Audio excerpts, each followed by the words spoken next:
नमस्कार, मैं हूं आपके साथ मयंक। आज 29 तारीख है और एक बेहद अहम खबर ईरान से जो आ रही है उसकी तरफ मैं आपका ध्यान ले जाना चाहता हूं। क्या ईरान में एटम बम को लेकर, न्यूक्लियर बम को लेकर कोई बड़ा फैसला कर लिया गया है? क्या ईरान ने अपनी एटमी पॉलिसी को चेंज करने का मन बना लिया है? और क्या ईरान कोई परमाणु परीक्षण करने जा रहा है आने वाले कुछ दिनों में?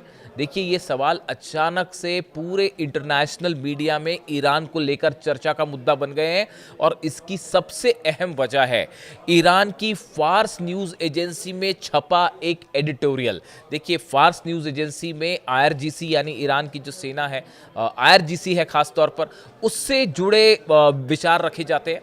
अब फास्ट न्यूज़ एजेंसी में एक एडिटोरियल छपा है जिसमें इस बात का जिक्र किया गया है, ये 28 जून का एडिटोरियल है, जिसमें इस बात का जिक्र किया गया है कि अगर अमेरिका और इजराइल के हमलों से रक्षा करनी है तो उसका एकमात्र रास्ता है एटम बम बनाइए, न्यूक्लियर बम बनाइए।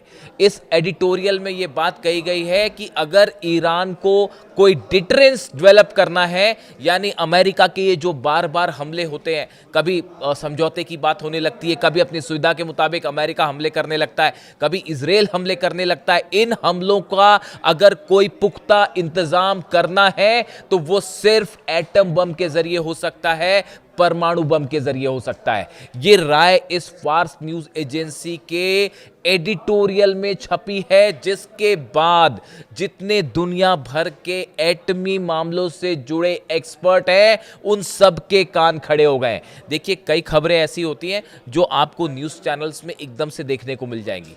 कुछ खबरें ऐसी होती हैं जो बिहाइंड द सीन चल रही होती हैं, जिनको बाहर आने में थोड़ा वक्त लगता है और शायद वो चर्चा का मुद्दा धीरे से बनती हैं। लेकिन जो न्यूक्लियर टॉक से जुड़े एक्सपर्ट्स हैं, खासकर अमेरिका, इजराइल और यूरोप के, इन सब के कान इस आर्टिकल में छपी बात के बाद खड़े हो चुके हैं और ये कयास लगाए जा रहे हैं कि क्या ईरान की नेशनल सुप्रीम सिक्योरिटी काउंसिल जो है, क्या इसमें एटम बम को लेकर किसी तरह की कोई पॉलिसी चेंज को लेकर चर्चा की गई है?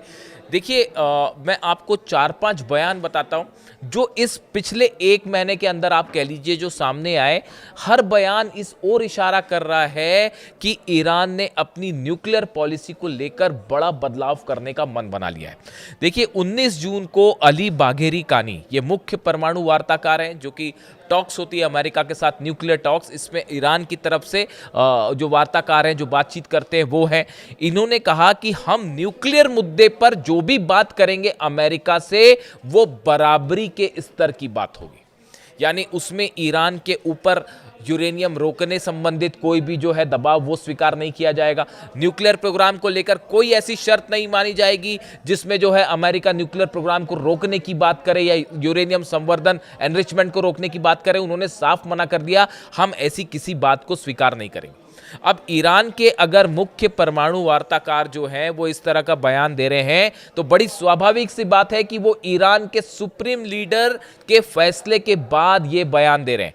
यानी ये बात तय है कि ईरान ना तो न्यूक्लियर प्रोग्राम छोड़ेगा और ना ही यूरेनियम एनरिचमेंट का अपना अधिकार है वो छोड़ेगा। ये बात हुई अली बाघेरी कानी साहब की, जो कि मुख्य वार्ताकार हैं अमेरिका के। अब एटमी एनर्जी चीफ है मोहम्मद इस्लामी, इनका बयान देखिए। इनका बयान आया था कि जो अमेरिका कह रहा था कि 20 साल के लिए यूरेनियम एनरिचमेंट रोक देगा ईरान, ये समझौते का हिस्सा हो जाएगा, इसको लेकर ईरान से जो है बातचीत चल रही है। उनकी तरफ से साफ कह दिया कि ये 20 साल वाली शर्त ईरान को कतई मंजूर नहीं है। यानी इस मोहम्मद इस्लामी ने भी इस ओर इशारा किया कि ईरान अपना न्यूक्लियर प्रोग्राम नहीं रोकने जा रहा। अब आप देखिए, ब्रिगेडियर जनरल अली फदावी, ये आईआरजीसी के डिप्टी कमांडर हैं, बड़े ओहदे पर हैं। इनकी तरफ से तो और साफ बयान आया है। इन्होंने कहा है कि न्यूक्लियर बम बनाना, एटम बम बनाना हमारा अधिकार है। ये तो बड़ा ही साफ बयान था। ब्रिगेडियर जनरल है अली फदावी, ये वो लोग हैं जो आईआरजीसी चीफ अहमद वाहिदी साहब के बेहद करीबी हैं। ईरान में आईआरजीसी जो फैसले लेता है उसमें इन सब की भूमिका बेहद अहम है। इनसे तमाम कंसल्टेशन के बाद ही फैसले पर पहुंचा जाता है। अगर आप पॉलिटिकल लीडरशिप की बात करें, अब्बास अरागची साहब का बयान ये आना कि ईरान का यूरेनियम किसी कीमत पर ईरान के बाहर नहीं जाएगा। जो बातें थी कि अमेरिका ये कह रहा था कि हम जाके यूरेनियम ले लेंगे और बाहर आ जाएंगे, इस तरह की देश के बाहर जाएगा, इसको अब्बास अरागची ने फुल स्टॉप लगा दिया, पूर्ण विराम लगा दिया कि ऐसा कुछ नहीं होने जा रहा। अब आप देखिए ईरान के जो राष्ट्रपति हैं पेजिशकियान, इनकी तरफ से बयान आया कि यूरेनियम संवर्धन ईरान का अधिकार है और किसी भी कीमत पर ईरान यूरेनियम एनरिचमेंट का अधिकार नहीं छोड़ेगा। अब आप देखिए ये जो 5-6 बयान हैं ये पिछले 30 दिनों के अंदर आए, यानी कि जब से ये बातचीत MOU और ये शर्तों की बातचीत थी, इस बीच में ये बयान आए। ये बयान पे जो है वो हमारी टीम नज़र बनाए हुए थी शुरू से कि देखिए अगर न्यूक्लियर जब भी डील की बात होती है या किसी देश में, दो देशों में न्यूक्लियर हथियारों को लेकर या प्रोग्राम को लेकर चर्चा होती है, तो ऐसे में सिर्फ पॉलिटिकल लीडरशिप के बयान मायने नहीं रखते। जो वार्ताकार हैं या जो एटॉमिक एनर्जी कमीशन के चीफ हैं या जो परमाणु मामलों के टेक्निकल मामलों के जानकार हैं, इनके क्या बयान आ रहे हैं। देखिए इनके बयान सार्वजनिक रूप से अखबारों में ज़्यादा नहीं छपते, न्यूज़ चैनल्स में सामने दिखाई नहीं देते, लेकिन अगर आप सर्च करें, इनके बयानों पर नजर रखें तो ये बयान मिल जाते हैं आपको। तो जो टेक्निकल टीम होती है, इनके बयान ये बताते हैं कि उस देश का फ्रेम ऑफ माइंड क्या है, वो देश क्या सोचता है अपने परमाणु हथियारों को लेकर या एटमी पॉलिसी को लेकर। देखिए जिस तरह से हमले हो रहे हैं बार बार अमेरिका की तरफ से कि ट्रंप का जब मन किया तो केशम आइलैंड पर हमला कर दिया, फिर कभी सिरीक पे कर दिया, फिर उसके बाद 10 दिन के बाद आपने 10 दिन जो है शांति की बात करी, अपने स्टॉक एक्सचेंज फिर से बढ़ाए और दुनिया भर के शेयर मार्केट ऊपर उठे, फिर उसके बाद अपनी सुविधा के हिसाब से जो है वो फिर से कहीं पे बंदर अब्बास पे हमला कर दिया, कभी हॉर्मूज पर हमला कर दिया, उसके बाद फिर लगा कि जब ऑयल के प्राइसेस गड़बड़ हो रहे हैं, शेयर मार्केट डोल रहा है, तो फिर आप बातचीत की बात करें। तो ईरान में यही कहा जा रहा है कि ये जो बार बार हमले होते हैं या जो नेतन्याहू बार बार फाइटर जेट से हमले की धमकी देते हैं, इस पे अगर रोक लगानी है तो सिर्फ एक इलाज है, एटम बम, न्यूक्लियर बम। अब देखिए कई सारी चीज़ें ऐसी हैं जो हालात को तेज़ी से बदल रही हैं। अली खामेनी साहब ने हमेशा कहा कि हम जब तक वो थे उन्होंने ये कहा कि ईरान न्यूक्लियर बॉम्ब नहीं बनाएगा, लेकिन जिस तरह से उनके ऊपर धोखे से हमला किया गया, उनको शहीद किया गया, उसके बाद अगर आज आप ईरान में जाकर लोगों की राय लें तो आपको मेजॉरिटी ऑफ द पीपल ये कहते हुए मिल जाएंगे कि ईरान को न्यूक्लियर बॉम्ब बनाना चाहिए। यही एकमात्र इलाज है। ये जो हमले होते हैं बार बार कि आज यहां हमला कर दिया, कल वहां हमला कर दिया, परसों वहां हमला कर दिया, अगर इसका एक फुल स्टॉप करना है इसके ऊपर तो उसका एक ही हल है, वो है एटम बम। अब आप देखिए ये बात सिर्फ ओपिनियन के लेवल तक सीमित नहीं है। आप पिछले 3 मैं आपको कुछ और बयानों की चर्चा करता हूं। देखिए रूस की तरफ से बेहद अहम बयान आया। जिस दिन ये बयान आया था उस दिन से इस बात पर मेरी नज़र थी कि अब ईरान की तरफ से क्या ऐसा कोई सिग्नल आता है। देखिए क्रेमलिन मतलब रूस के प्रवक्ता हैं दिमित्री पेस्कोव, इन्होंने 24 जून को, जो हाल ही में गई तारीख 24 जून को कहा कि इस समय परमाणु हथियार ही एकमात्र ऐसा जरिया है जो दुनिया को तीसरे विश्व युद्ध जैसे बड़े खतरे से बचा सकते हैं। उन्होंने ये कहा, ये रूस कह रहा है, और रूस कब कह रहा है? जब हमले हो रहे हैं यूक्रेन के। 100 से ज्यादा ऑयल रिफाइनरी पर हमले हुए हैं रूस के पिछले 10 दिनों के अंदर। 100 से ज्यादा ऑयल रिफाइनरीज पर हमले हुए। यूक्रेन ने हमले यूक्रेन ने नहीं करवाए, अमेरिका ने करवाए, यूरोप ने करवाए। आपको इतना तो समझ ही जाते होंगे, समझ ही जाइए इस बात को। ये हमले यूक्रेन की हैसियत नहीं है रूस से लड़ाई करने की, ये पीछे से यूरोप हथियार दे रहा है। डोनाल्ड ट्रंप और अमेरिका की तरफ से तमाम दुनिया के एक्सपर्ट ये बात कह रहे हैं कि ये हथियार सब कुछ सप्लाई किए जा रहे हैं यूरोप और अमेरिका की तरफ से। प्लान है रूस के ऑयल को, सप्लाई को पूरी तरह से बाधित करना, रूस को घुटने पर लाना, ये प्लान है। ये जो हमले रोके गए, ये जो फिर से जंग वाले हालात हो गए थे हॉर्मुज में, ईरान आमने सामने, और ईरान ने 12 से 20 घंटे के अंदर अमेरिका के बेसिस पर जो हमले किए हैं, उसके बाद जो करारा जो है जवाब दिया एक बार फिर डिफेंसिव मोड में डोनाल्ड ट्रंप। लेकिन देखिए बड़े हमले की तैयारी थी, बड़े पलटवार की तैयारी थी, लेकिन डोनाल्ड ट्रंप अभी ये नहीं चाहते कि हॉर्मुज से जो तेल निकल रहा है वो रुक जाए। अगर रूस का तेल भी रुक गया और हॉर्मुज को ईरान ने पूरी तरह से ब्लॉक कर दिया, हाहाकार मच जाएगा पूरी दुनिया में। तो अभी रूस पे कंट्रोल करना है तो हॉर्मुज खुला रखना जरूरी है, इसलिए वो दोहा में बातचीत हो रही है कतर में। उसका क्या नतीजा आएगा वो आप भी जानते हैं और हम भी जानते हैं। मतलब आप छुरा पीछे लगा के रखे हो कि कब मौका मिलेगा और हम मारेंगे, और किसी को ये बात समझ नहीं आएगी। कौन सी बातचीत, कैसी बातचीत साहब। इतना तो हर शख्स अब ईरान से जुड़ा, मेरे दर्शक भी इस बात को अच्छी तरह से समझ चुके होंगे। अली खामनेई साहब 30 साल से इस बात को जानते थे, इसीलिए 1981 में कहा था कि पहला दुश्मन हमारा अमेरिका है, और शहादत के पहले तक वो इस बात को कहते रहे कि हमारा दुश्मन अमेरिका है और अमेरिका के साथ डील नहीं हो सकती। ये बात अली खामनेई साहब 30 साल से लगातार बोलते रहे, और वो बात देखिए हर कदम पर सच साबित होती है। जिनको उम्मीद है कि कोई डील हो जाएगी, कोई शांति हो जाएगी, क्या ही बोला जाए उनके लिए। अब हालात ये है कि कतर में कल जो बातचीत होनी है, दोहा में जो बातचीत होनी है। अभी हम रूस पर थे। देखिए जो दिमित्री पेस्कोव है, इनकी तरफ से दो बयान। पहला बयान उन्होंने कहा कि तीसरा वर्ल्ड वॉर अगर बचाना है तो उसको एटमी हथियार ही बचा सकते हैं, कि अगर आपके पास एटमी हथियार आ गया तो फिर कोई हमला नहीं कर रहा आप पे। उसके बाद ये नहीं हो सकता, ईरान के पास अगर एक बार बम आ गया फिर नहीं हो सकता कि आप यहाँ हमले कर देंगे और वहाँ हमले कर देंगे। बात नंबर एक। बात नंबर दो, जो रूस कह रहा है, पेस्कोव ने कहा दुनिया की सुरक्षा व्यवस्था लगातार कमजोर हो रही है।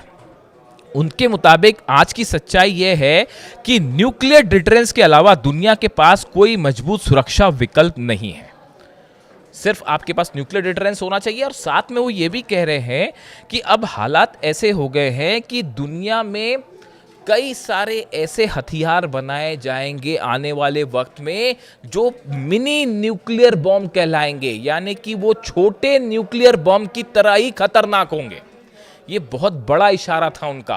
क्या वो ये कहना चाह रहे थे कि मिनी न्यूक्लियर बम ही ऐसी समस्याओं का हल है? और क्या ये बात रूस ने ईरान के लिए कही कि भले आप एक बड़े स्तर पर न्यूक्लियर बम ना बनाएं, एटम बम ना बनाए, लेकिन मिनी यानी छोटे न्यूक्लियर हथियार क्या आपका एक नया डिटरेंस के रूप में काम करेंगे? अगर आपने छोटा न्यूक्लियर हथियार भी हासिल कर लिया, छोटा न्यूक्लियर हथियार का मतलब ये हुआ आपने कि भाई आप जो है हिरोशिमा नागासाकी जैसा बड़ा धमाका नहीं होगा उससे, लेकिन आप एक लिमिटेड एरिया में भी अगर रेडिएशन करके नुकसान पहुंचा सकते हैं तो भी ये भयंकर खतरनाक होगा, खासतौर पर इजराइल को तो निपटा ही देगा। ऐसी सूरत में क्या रूस ईरान के लिए बात कहना चाह रहा है कि मिनी न्यूक्लियर बॉम्ब से आपकी समस्या का हल हो जाएगा? क्या यह सजेशन था रूस का ईरान को? कई सारे एक्सपर्ट्स कह रहे हैं कि हाँ बिल्कुल था, और जिस तरह से हमले हो रहे हैं रूस पर, उसके बीच में ये बयान आना, ये सीधा सीधा जो पूरे मिडिल ईस्ट में हालात हैं, वेस्ट एशिया में जो हालात है, इसको एड्रेस करते हुए ये बात कही कि आने वाले वक्त में मिनी न्यूक्लियर बॉम्ब बेहद अहम होने वाले। ये स्टैंड था रूस का। अब देखिए एक और बयान, खुद Kim Jong Un, north Korea के, इसके ऊपर मैंने वीडियो भी किया था, नॉर्थ कोरिया के लीडर किम जोंग उन ने कहा जिस तरह से ईरान पर हमले हो रहे हैं उससे ये बात साबित होती है कि हमारा न्यूक्लियर प्रोग्राम, जो हमने एटमी धमाके किए वो बिल्कुल सही फैसला था, जो हमने लॉन्ग रेंज मिसाइल्स बनाई वो बिल्कुल सही फैसला था, और हम इसे अब और तेजी से आगे बढ़ाएंगे। हम अपने न्यूक्लियर हथियारों की संख्या और बढ़ाएंगे, हम अपने मिसाइल रेंज को और आगे बढ़ाएंगे ताकि अमेरिका या कोई दूसरा देश हमला करने की हिम्मत ना कर सके।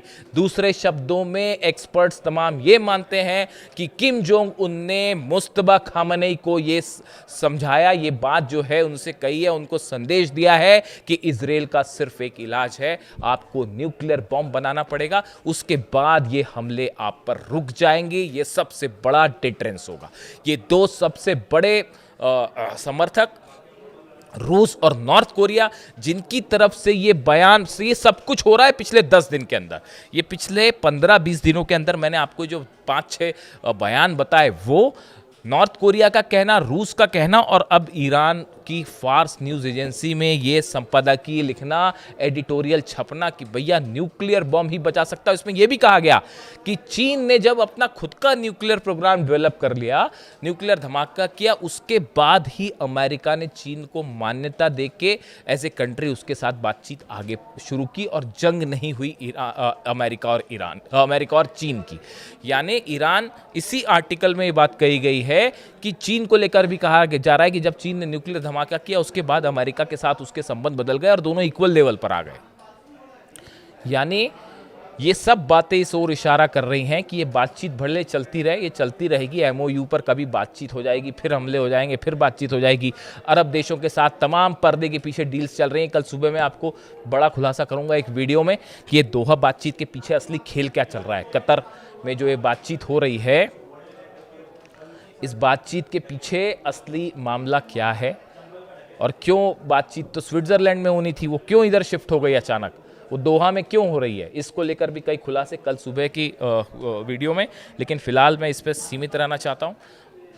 क्या ईरान में क्या बड़ा एटमी पॉलिसी शिफ्ट हो रहा है? आपकी क्या राय है? क्या ईरान को किसी तरह का डिटरेंस हासिल करना चाहिए और क्या वक्त आ गया है इस बात का कि जो बार बार हमले होते हैं ये रोकने के लिए ईरान को रूस और नॉर्थ कोरिया की सलाह माननी चाहिए?